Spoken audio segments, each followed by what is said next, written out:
This afternoon's session is fact versus fiction, and I'm Joe Reish, and it's my pleasure to welcome you as the moderator. And I'd like to just make a few other welcomes here to Anne Lewin, who's first afternoon out, and Linda, your aunt is here. She's only 103, and welcome. This session is actually a sponsored session, and it's been sponsored by Golder's Girls Book Group. Now, Golda Isaac was an integral member of the group, a clever, funny and charming member who died several years ago in the 90s. Sponsoring a session at Melbourne Jewish Book Week is a dedication to her, so thank you to Golda's group. Are you here? Now, I've got three novelists here who have joined us, all with very recent books, and they've all come from Sydney. In fact, Diane Armstrong, sitting beside me, cut short a trip to Italy to get here today, so I think that's very special. The topic is historical fiction versus fact, and as you probably all know, there are definitions that wander through the ether about these matters, and historical fiction is fiction that is based 50 years earlier or longer prior to the writing. And I think all of our books here would meet that criteria and have met that criteria. Certainly the publishers have put them on the covers. It's interesting because, you know, there are books that we would all consider historical when we're reading them. For example, anyone who's read any Jane Austen would be surprised to think that she was actually a contemporary fiction writer at her time, but we're reading her a couple of hundred years later, and the language seems stilted and awkward. So that's one of the many challenges of writing historic fiction is the language, isn't it, Diane? It is, because I've often read books in which the protagonist is using such contemporary swear words that I'm thinking, how could that possibly have happened in 1785? Like, people didn't speak that way. So I think that it's really important to keep speech reasonably. We don't want sort of forsooths and thous and things like that, but we do want people to sound like people might have sounded in the age in which we were writing. Well, there comes the first swear word, because I forgot to introduce you. So this is Diane Armstrong. To say she's a renowned writer of historic fiction would probably underplay her presence in the Australian literary world. Diana is probably known to most of you because if you go to your bookshelf, you'll find a book called Mosaic that you read many years ago. How many people here have got it on their shelves? Okay, so... Thank you. For those that haven't, it's available in the bookshop outside, so Diana will be happy to sign that and the Wild Palm Tree. Definitely. Diana was a journalist, a freelance journalist, when she first wrote her first non-fiction book, which was Mosaic, a history of 5 generations of her family, and it's a wonderful, detailed read. She wrote then another non-fiction book before she then travelled on to the other side. And since then, The Wild Palm Tree is now her 6th book of fiction, and we'll talk about that process in a moment. I'd like to introduce Linda Margolin Royal. Linda is here with her first book, and Linda's had a career as well prior to embarking on her first novel. The novel, you want to hold it up for everyone? It's called The Star on the Grave. It's a very compelling story, one that I actually got a tear in my eye when reading. And it's a wonderful story of a family history in many ways that has been shaped and moulded into fiction. And I'd like to commend that. And at the end of my group here, and I've put her there for colour, because I was wearing black, I'd like to meet Julia. Julia Leventina is holding up her book, The Girl from Moscow, And The Girl from Moscow is also a recent book. All of us have produced fiction in the last year, which I'd call fairly recent. The Girl from Moscow is probably our most recent historical period, set in the 1980s.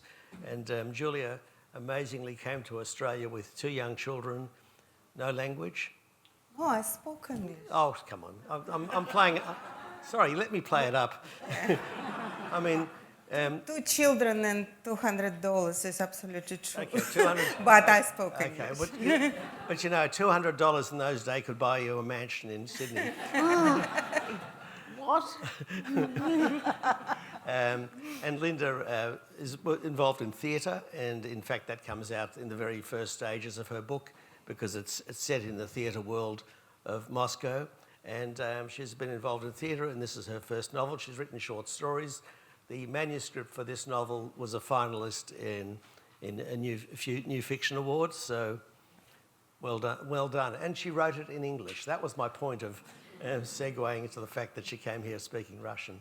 So each of us is going to give just a very brief synopsis of our books. Mine's called Beyond Bagassa. Mine was inspired by a friend that I sometimes ride a bike with who has written the biography of his grandfather, who was a pioneer electrical engineer, and that gave me a character to start with. So I borrowed the character. Unfortunately, I changed the character, and in fact, that didn't end up being my protagonist. And the story segued itself from Vienna of the turn of the last century, which is the 1890s, right through the First World War and ending up in Palestine. And the reason I mention that is because the next book here, Diana's book, also is set in Palestine in the First World War. So, Diana, would you like to tell us a little about your book? Well, I was on a tour, a UIA tour of Israel some years ago, when the guide pointed casually out the window and she said, oh, over there in that pretty little village, there was a family with 2 young people and they formed a spy ring. This is during World War I, and they spied on the Turks. So I thought, I had that sort of shock of recognition that I think most writers feel when they come across a story that has potential. So when I went home, I researched it, and oh my goodness, when I researched it, it was far more extraordinary than I'd ever imagined. I thought, wow, this is a story that has everything. It's got passion, it's got espionage, it's got sibling rivalry, it's got the duplicity of governments. I couldn't get over it, so I thought, yes, this is a book I have to write. So it's set in World War I in what was then Ottoman Palestine, and I had no idea until I'd finished writing it how timely and how relevant this book would be. Well, that's right, because we live, whilst we're all writing historic fiction, we live in a world that is fairly ahistoric at the moment. You know, much of the history that we'll hear about Palestine is shouted to us from the streets, and it certainly has very little basis in fact, I would say. I'll just hold it up. It's a great read. It's interesting because you say it's a true story, which I've certainly read up about, but you've changed the names. Well, I changed the names because I wanted the freedom to insert emotions and personalities. I wanted to bring it to life. Now, just to give you an example, my heroine, whom I've called Shoshana, who was really called Sarah, Shoshana has a passionate love affair. Now, how could I possibly describe the passionate love affair if I keep her real name? I wouldn't have known what her passionate love affair, how it played out or how she felt about it or what actually happened. So that's just to give you a small example. I just wanted to be able to flesh out the characters in a way that my imagination dictated. Is that why you moved from non-fiction or biography to fiction? Yes, because after I'd written my 2 non-fiction books, I could see it was like sort of trying to rein back a horse that was wanted to gallop away. My imagination kept getting in the way, and I had to keep reminding myself, this is truth. I can't do this. I have to keep to the facts. So I found that by writing fiction, I could allow my imagination to run free, and I could bring history to life in a way that I couldn't really do it if I was just sticking to bare facts. Well, that's right, because most factual history is taken in a broader context. We don't look at the details of the individual very often, and so by getting into the individual, you can actually give the emotional side of history. Well, in a way, you can look at it that the history is the skeleton and the fiction is the flesh. Absolutely. Well, I think you've done a brilliant job there, and you know, it's interesting. The previous session is Arnold Zabel still here. Arnold Zabel made the point about the reason that most of his books are in fact non-fiction, but he's written a number of fictional books because they gave them the leeway to get inside the characters to tell more of the story. And I think sometimes fiction will allow us to go deeper than non-fiction. Not only that, but I think, put it this way, how often do we hear true stories and we say, this is incredible. Who can believe this? This is amazing. Well, the challenge of fiction is to make the incredible credible. Yeah. And that's one of the challenges of writing fiction rather than fact. Well, Linda, I'll come over to your story because we haven't spoken much about it. In fact, you just reminded me that Sugihara is the name of the Lithuanian or the Japanese diplomat in Lithuania who in 1940 gave out so many wonderful visas that saved people's lives, which was in fact your family story. Yes. Did you start off by writing this as a biography? No, so how it started was my father was 80 years old and it was my son's bar mitzvah and my brother was here from overseas and he said, let's interview Dad. Okay, my dad was 80 years old and so he runs up to me and says, have you ever heard of a guy called Sugihara? And I said, who the hell's Sugihara? And he said, well, apparently he saved our family during World War II and that's why they went to Japan. So I furiously started researching and realised, hang on a sec, this guy didn't just save our family, this guy saved 6,000 Jews. How the hell do I not know about him? But more importantly, how does the world not know about him? So I thought, well, everyone knows about Schindler because Spielberg immortalised him in film.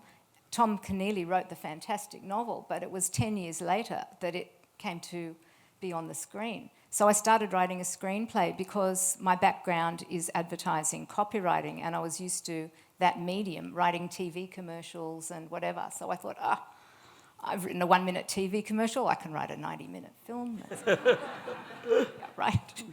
Did a couple of weekend courses and was on my merry way. Spent about 8 years trying to get that off the ground. Took on a very experienced screenwriter to help me out. I managed very, very luckily to get a grant from both Screen Australia and Screen New South Wales. And then lo and behold, COVID hit. And everyone said, you're never going to get a movie up and who knows when we're going to be back in cinemas. So why don't you write a book? And I went, okay, never written a book. Did the same thing, I can write a book. So I had 3 or 4 months of lockdown and read how to write a book things. Literally vomited out 90,000 words and thought, yay, got a novel. Then someone said, well, you need a literary editor. And I said, what the hell's a literary editor? So I found one and she read it and she said, it's great, reads like a really well-constructed screenplay. So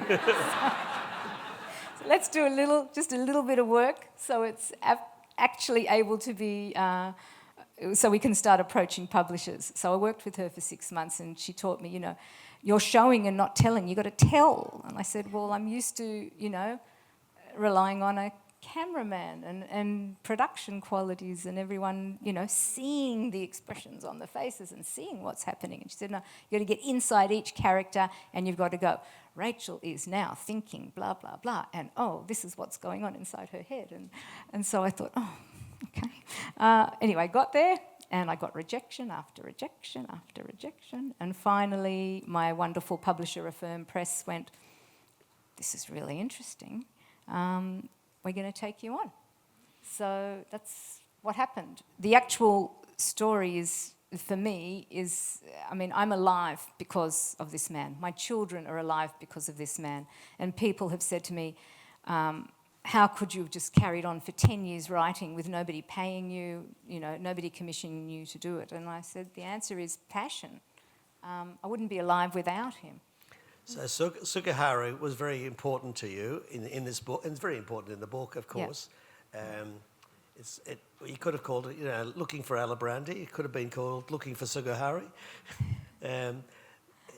How close did you go to researching this? How fair do we have to be to history? We have to be really fair. And to Affirm's credit, they said, look, let's run the true story of Sugihara in a parallel narrative, and then the fiction through as well. And so it's quite clear what is fact, what is fiction. And then we were very true to Sugihara's story while making sure that it was thoroughly entertaining. And it is, it's the power of one. I mean, you hear 6 million Jews and you hear 6,000 saved by this guy, but unless you actually personalise it and make it about one person and their journey, and you can go along that journey and experience it, it really doesn't resonate. It's just a number.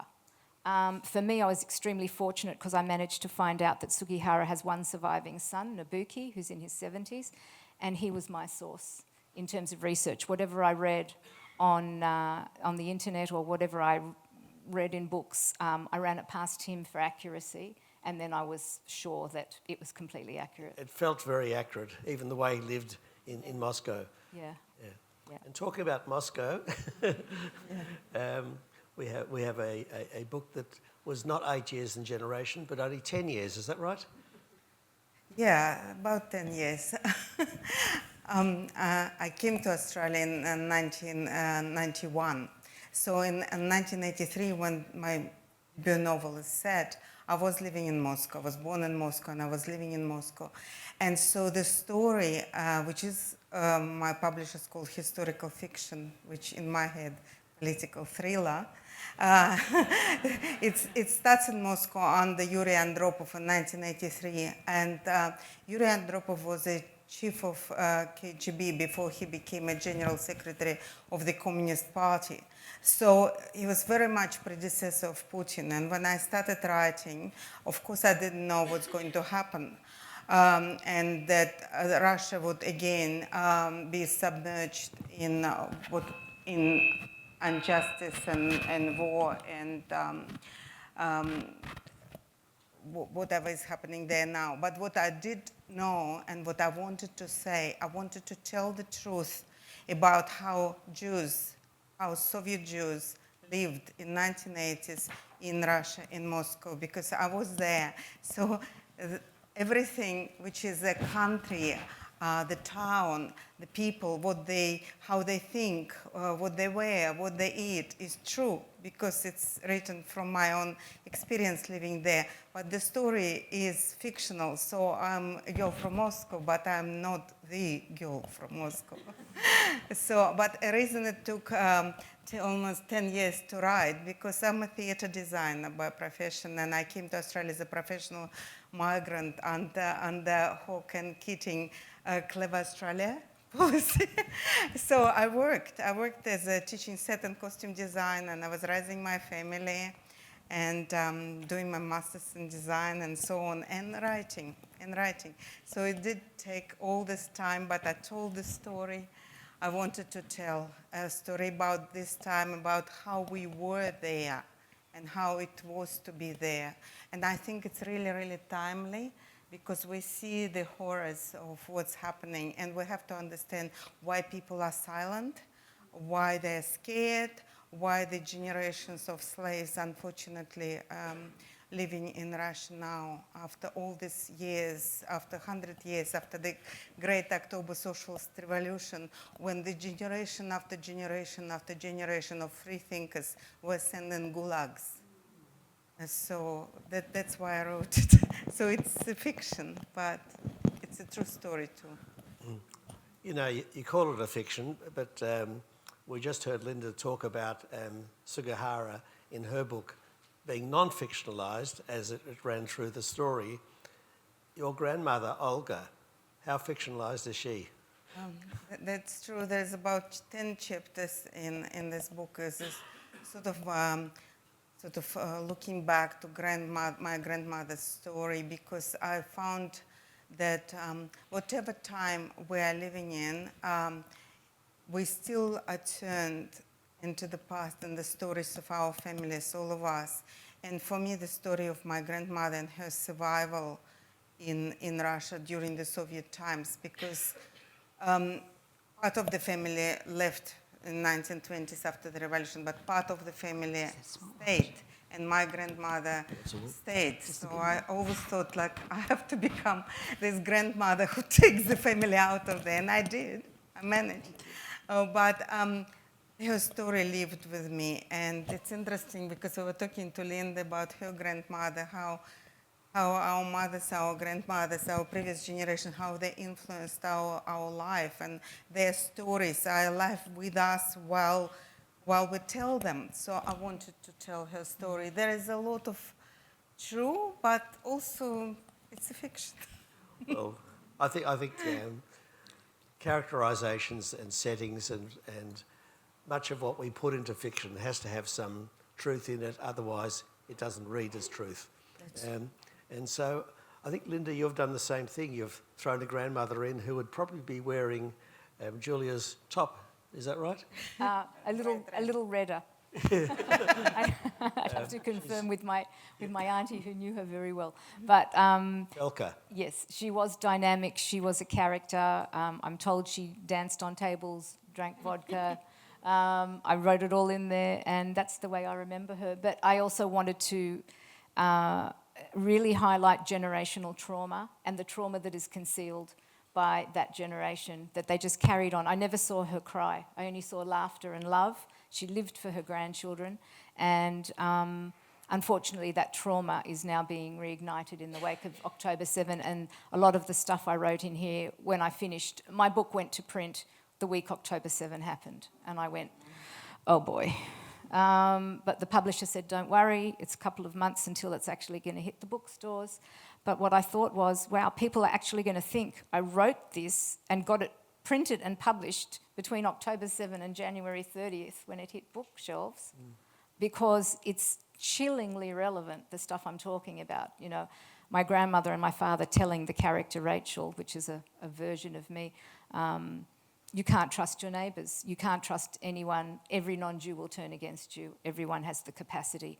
It's just simmering and festering and waiting to bubble to the surface. And that happened with you in your book as well, the neighbours turning against. Yeah, it's basically my novel starts with a prologue where the two teenagers listening to a radio under the blanket, because I graduated from an English school in Moscow, so I was lucky one. So we were able to listen to Radio Svoboda, which is Radio Liberty, or Voice of America. And so we were a little bit more educated than the general sort of population. We knew, and we listened for Solzhenitsyn, for example, Archipelago Gulago, under the blanket. But my grandmother always she was always the wall, the neighbors, zip. And we lived with this, and it was such a norm of behavior. Don't open your mouth outside of the doors. Speak quietly. Like, don't speak is even better. Yeah, hold it. Diana, part of your book talks about the Armenian Holocaust as being a stimulus for this spy group to be formed. Was that true, or did you... That was totally true. The Armenian Holocaust, which is the first time any event of that magnitude was called a Holocaust, took place in 1915. And I've got my heroine, Shoshana, is on a train, and she witnesses what happened in the short space of time that her train took to come from Constantinople to Haifa. And that sort of brings me back to the thought, the balance between history and fiction. I love history, and my books are all set in historical periods. But I'm aware while I'm writing that I'm not giving a history lesson. And it's very tempting when you've done all the research that I do to put in a lot. But I remind myself that I'm not writing a history book. People don't want a history lesson, but it's got to be just balanced, the background, not the main theme. But talking about research, I do an awful lot of research for all my books. And when one of my books was published, that was Winter Journey, which set in Poland during a pogrom, one of the letters that I got made me aware how carefully people read the books. A woman from America wrote to me, and she said, I loved your book, but she said, look, there's something wrong. She said, your heroine, Helena, according to you, must have been around 60, and you've got her having a sex life. So there's something not right there. So you have to worry not only about getting the another facts glass right. of water? You've got to not only get the facts right, but people will find all sorts of things. So it's a very enlightening process, you know, the sort of things that worry people. You're right. When you're writing a book with a lot of history, you're tempted to put that history in, but sometimes you just have to allude to it by just a word or two, a sentence or two, and let the audience go and search it out themselves. If you do write it, what you create is a information drop, which people will just flick past. You know, most readers will find that paragraph that they think, oh, well, I won't read that, and just keep going with the rest of the story. I think that's part of it, is dumping all the information from the book to make it more readable. But it's interesting, your character travelled from Damascus on the Hefaz Railway down to Afula. Yes. Yes, and so did mine. So there you go. We're related. We're related. we're what we would call Tuchas Mishpucha. But, you know, there's something else related. When I started my book, I didn't know where it was going to end, and I gather that's part of your methodology as well. Well, without giving a spoiler, No spoilers, no spoilers. I did know, in a way, how it was going to end, but I didn't know how I was going to get there. So it was like having a destination, but not a route. So I didn't know how Shoshana was going to get to where she got, or where Eli was going to get to, or the relationship between very problematic relationship between the two sisters. But I think that while I was writing, I was thinking about something other than how I was going to get there. What I was really interested in was, will people, when they're reading it, wonder what they would have done if they had been in Shoshana's place? Because I think this is one of the basics when you read anything like this, a thrilling book about self-sacrifice, about espionage. What would I have done that? Would I have had the courage to do that? And I think what I came to was maybe the answer is not so much what are we willing to live for, but what are we willing to die for? And in a way, that is encapsulated in the story that I told. I think all of our protagonists start our books very young. 20, 21, is that right? 20, yes, 20. Yeah, yours was 20, a nurse. in the 1980s, and I think for us that were there, you portrayed it very well. Mine? Your nurse. Yeah, 1968. And yes, 20 turning 21. 1968, sorry, yeah. Yeah. But you portrayed that period very well, and I could see its cinematography, the shag pile rugs and the orange chairs and whatever else that was going on. Yeah. But yes, you did some research on that. Well, from my memory, I mean, I was only 6 years old. They've just given away my age. In 1968. But yeah, from my memory of what my family's home was like, and I remembered those elements and made sure it was quite true, definitely, yeah. And your heroine's 21 and Yeah, she's an 20, aspiring 21. actress. Was she very naive getting involved with the situation at the start of the book? I think we were much more mature at 20. Like I don't want to give a secrets, but I had my first child when I was 20. Just an example. We were older. We were living adult life. She gets, but yes, my main character, who is an aspiring actress and totally apolitical, she believes she could achieve the freedom through her acting alone. She dreams of playing Natasha Rostova, and she's not interested in all this politics, but she gets dragged through her friends in the dissident circles and gets under radar of KGB, and then she gets so much in trouble that she tries to get out of the country, and that pretty much turns this so-called historical fiction into absolute thriller, because we want to know what happened. But yes, she's very young. I would say she's naive in a way, but It was a Kafka-like situation that's going downhill.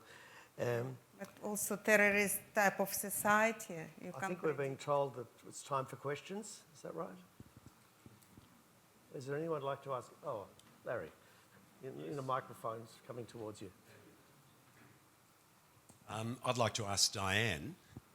You mentioned that writing fiction in your story. I assume, by the way, you're writing about Aaron Aronofsky and his sister. Am I right? Aronson, sorry. Okay. And you said you've got to be careful because you don't want to be writing a history. I came across this story about 4 years ago, and I tried to research the whole Aronofsky story, and I found very little. And I bet I'd be interested to know, the hands up, how many people know of the Aronofskys in this room? Aronson. Yeah. Okay, so very few. It's a minority. So we need to be writing a history lesson. And I didn't know anything about this. We could leave it at that. I was going to comment.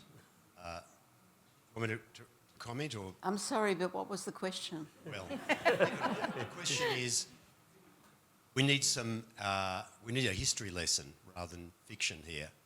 Well, maybe we do, but I'm not the one to do it. I just find that what I want to do is give the background of the history, but the foreground are people, because that's what I'm interested in, psychology. What motivates people to do the extraordinary things that they do? Did you find it difficult to, in your research about family, the fact involved, was it difficult to get that research? I found it quite difficult. I found quite a few books about the Aronsons and about Sarah Aronson in particular, about the period, and also about Sarah's brother and Lawrence of Arabia. Yes, yeah. Just on that, I think 4 years ago, those books had not been... I've just looked at them. They're more recent than 4 years ago. Right. Okay. And you've mentioned Lawrence of Arabia. He comes into your book. Was he there from the beginning, or did you... No, well, I've always been fascinated by the character of Lawrence of Arabia, perhaps engendered by the movie with Peter O'Toole, but then I found out that the real Lawrence looked nothing like Peter O'Toole. Nevertheless, he was an extraordinary person, and I was thrilled to bits to be able to put him into my book.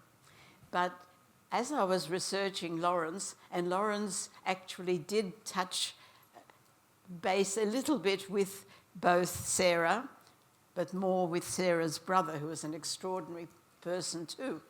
And I found out, to my great delight, that Lawrence of Arabia wrote an extraordinary book called The Seven Pillars of Wisdom, and he dedicated them to a mysterious S.A. Now, S.A. stands for Sarah Aronson, and he did meet her, so I got very intrigued by this. Turns out the jury is still out as to whether S.A. was Sarah Aronson or somebody other. He never divulged who it was, but I prefer to think that it was.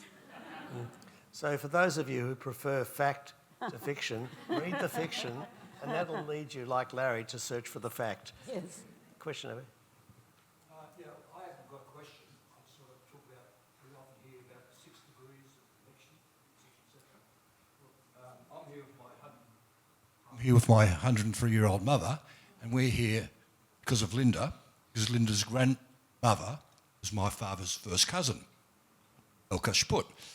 And that's why we're here.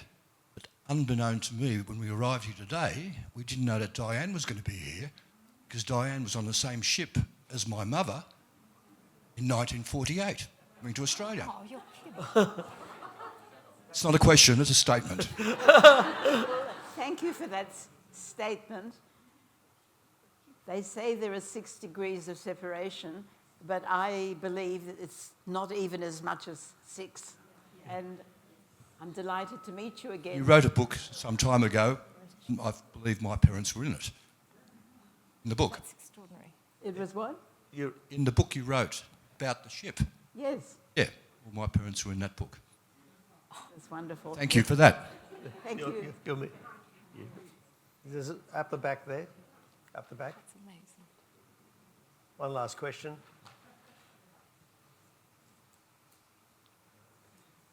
I have a question, perhaps most appropriately given to Diane. You talk about how fiction allowed you to let go of those reins, perhaps, and include your imagination and flesh out real people or real events. But as much as it's liberating, is there not also the temptation to imbue people who lived hundreds of years ago with modern ideas and modern sensibilities? I think about a lot of books that are written now where the heroines are feminists, believe in open sexuality and any kind of sexuality, and this desire to give people of the past qualities that we now consider virtuous. Well, thank you for your question. I'm very much aware when I'm writing of the need to keep context in mind, and that's why I'm very careful not to have my heroine from 1890 talk about transistors or iPhones or computers. I mean, that's an exaggeration, it's an extreme example, but that's basically what your question is about. You have to be very, very mindful of the mindset, the attitudes, the beliefs of people at the time that you're writing, and I think research helps you to do that. I think, Diane, right in the beginning of your book, your characters are reading a newspaper article about a young woman who's killed herself. And, you know, our modern sensibility to ask what sort of help was available to that young woman. Yeah. And then when you consider where they were in Palestine, settlers on their own. That was about 1909 or 7. Yeah. Yeah, yes.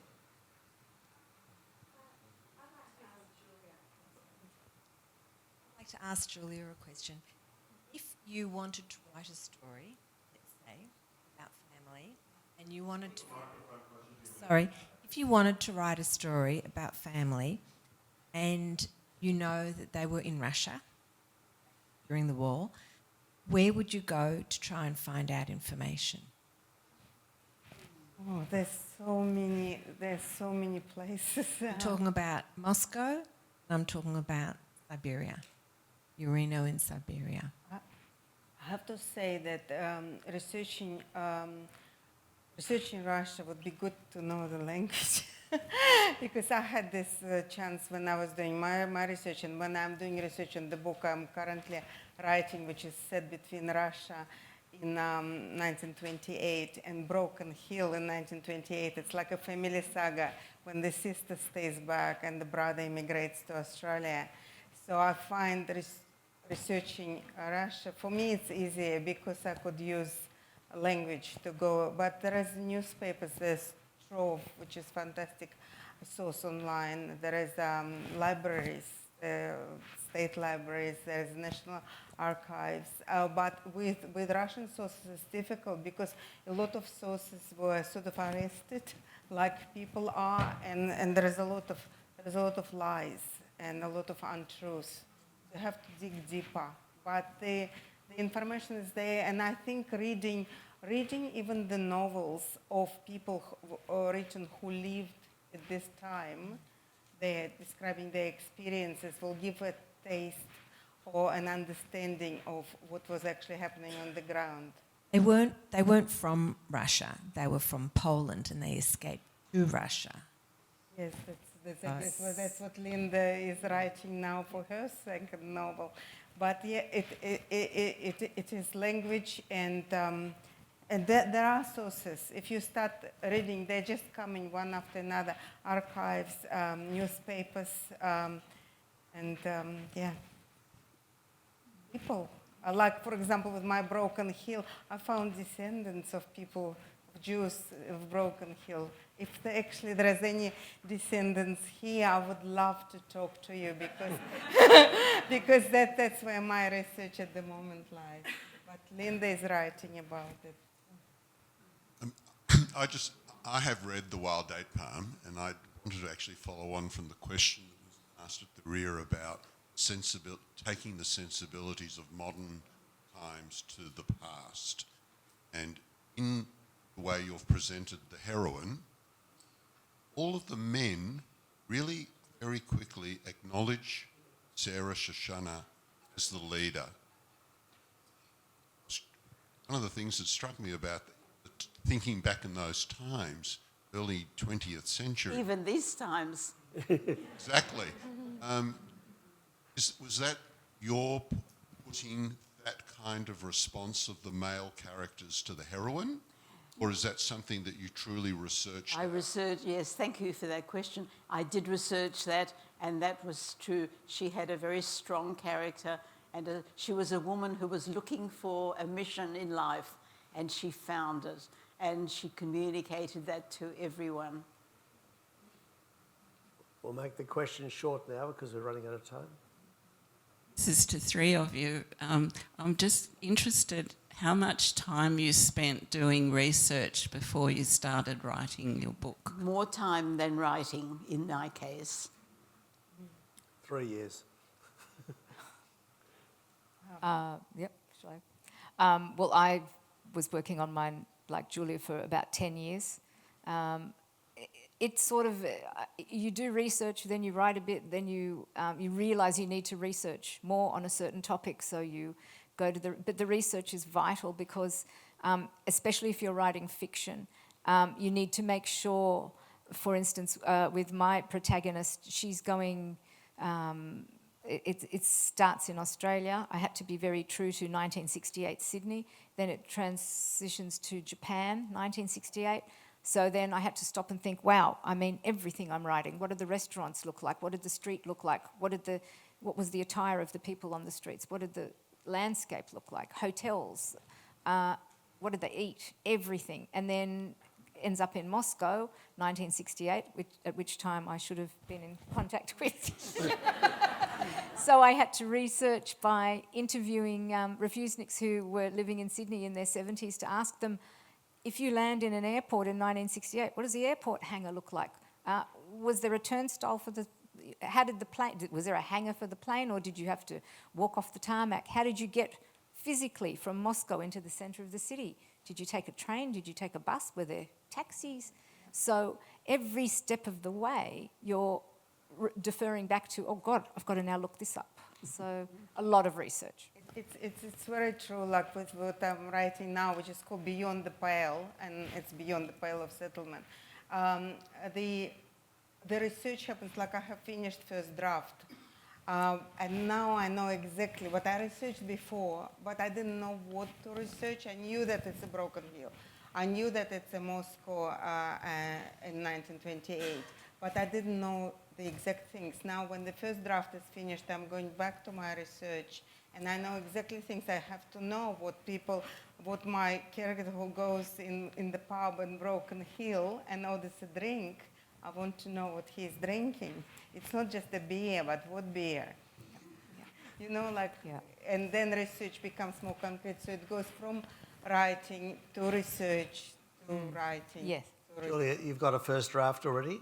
Yes. Well, because not long ago you only had a first chapter and you sent it into a competition in the UK. Yes, the first 3 chapters were shortlisted in UK Historical Novel Society, but first, yeah, which was amazing.